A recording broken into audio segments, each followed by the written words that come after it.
For rough grinding, sanding, and buffing, in most body shops, you'll see tools that look like this, either air or electric, and handle configurations like this, or at a right angle like this one.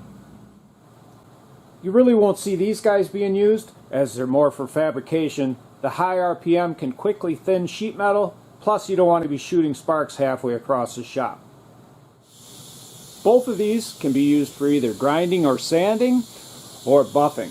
This one's air, and it's variable speed, and this one again is electric, and it's variable speed right here. This one you can buy for around $25 to $30 at Harbor Freight, and this guy you can find on the internet. The tools will or should come with a backing pad that looks like this, and a nut that looks like this. And you get a little tool that can loosen this up. Anyway, if you want to use the grinding disc, you're going to mount it like that.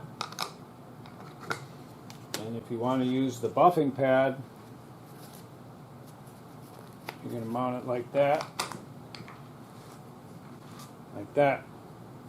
This one, you'll press this button here, and it locks it. And then to loosen it up, like that.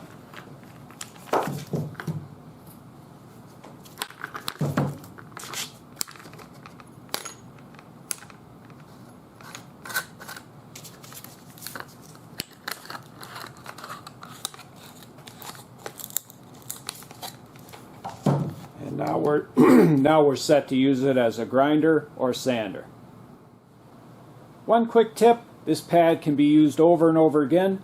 They do make a pad cleaner, but you can use a screwdriver. You just turn the buffer on.